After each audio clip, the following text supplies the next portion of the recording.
মাগরিবের কিছু আগে ওনার মিলনের মানে আগে মিলনের বইয়ের আগের সন্তান আমাদের বাসায় এসে বলতিছে যে মিলনকে মারধর করছে আমার ভাই, তোমরা তাকে নিয়ে যাও হসপিটালে।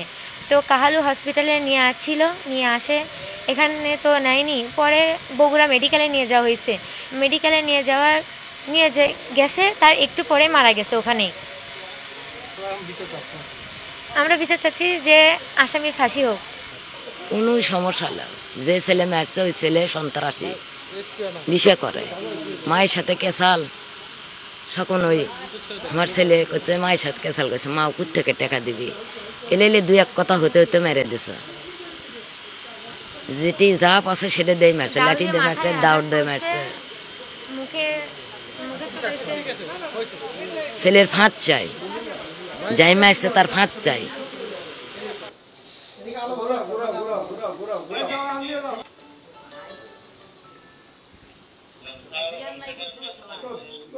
আমরা ঘটনা জানার সাথে সাথে আমার থানা পুলিশ কনস্টেবল থেকে শুরু করে আমি নিজে সঙ্গে সঙ্গে ঘটনাস্থলে যাই এবং গিয়ে আসামিদেরকে গ্রেপ্তার করার চেষ্টা করি এবং তাদেরকে গ্রেপ্তার করতে আমরা সক্ষম হই এবং থানা হাজতে নিয়ে আসি।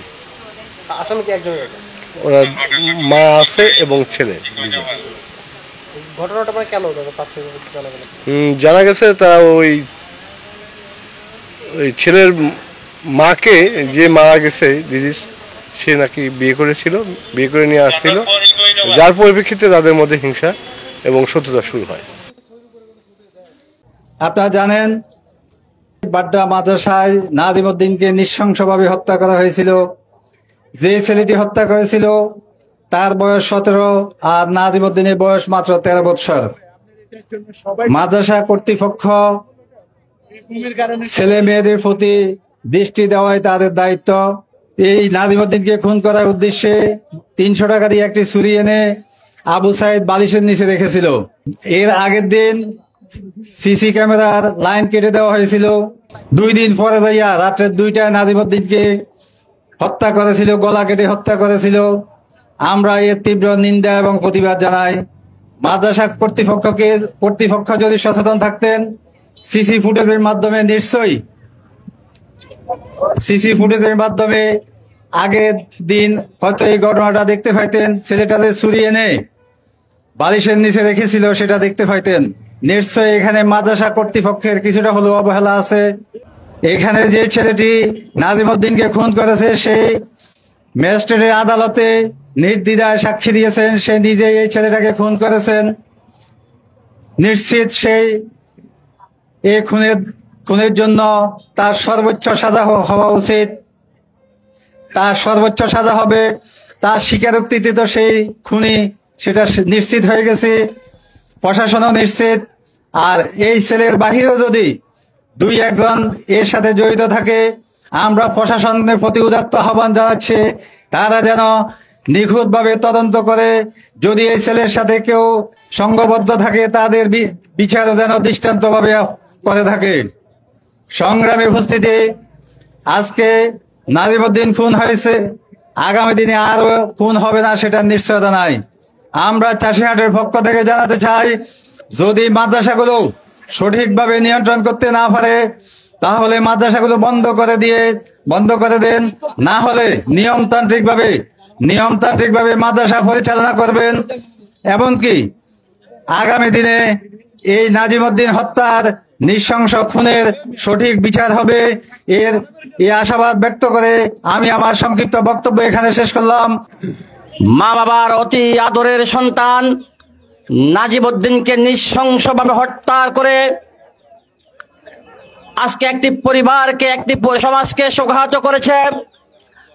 আমরা এই সমাজের পক্ষ থেকে আমরা এর তীব্র নিন্দা এবং দ্রুত বিচার আইনে তার শাস্তির দাবি জানাচ্ছি। তার সাথে সাথে প্রত্যেকটি অঞ্চলে, প্রত্যেকটি প্রতিষ্ঠানে, প্রত্যেকের সন্তানদেরকে যেন এইভাবে আর কোন মায়ের বুক খালির মধ্য দিয়ে যেন রাস্তায় প্রতিবাদ সভা অথবা মানববন্ধন করতে না হয়। আমরা চাই প্রত্যেকটি প্রতিষ্ঠানের পরিচালকবৃন্দ আপনারা যেভাবে আপনাদের সন্তানদেরকে লালন করার চেষ্টা করেন, এই প্রতিষ্ঠানের সন্তান, আমার সন্তানও আপনার কাছে লালন করার জন্য আমরা অর্পণ করেছিলাম। আমরা আপনার দায়িত্বটা ওইভাবে পালন করার জন্য আহ্বান জানাচ্ছি। আজকে শুধু এইটুকু বলবো, তার বাবা আমার পাশে দাঁড়িয়ে আছেন, ওনাকে সান্ত্বনা দেওয়ার মতো ভাষা আমাদের কারো নেই। আমরা শুধু প্রশাসনকে উদ্দেশ্য করে বলবো, আমরা এই নাজিমুদ্দিন হত্যার বিষয়ে কোন রকমের আপোষ করব না, তার বিচার আমরা চাই। কিন্তু কোন রকমের ষড়যন্ত্র করলে, কোন রকমের ষড়যন্ত্র হলে চাষিরাট থেকে শুরু করে পুরো উপজেলায় সেটার বিরুদ্ধে সোচ্চার আন্দোলন করতে প্রস্তুত আমরা রয়েছি। কোন রকমের ষড়যন্ত্র আমরা মেনে নেব না। প্রকৃত খুনিকে শাস্তির আওতায় আনার আবারও জোর দাবি জানাচ্ছি। আর যেন কোন প্রকারের অবহেলার মধ্যে বলতে পারে যে আমরা নাজিমুদ্দিনের বিচারের মধ্য দিয়ে প্রতিষ্ঠানের সুশৃঙ্খলা কামনা হয়। পরিশেষে আমি তার পরিবারের প্রতি সমবেদনা জ্ঞাপন করছি।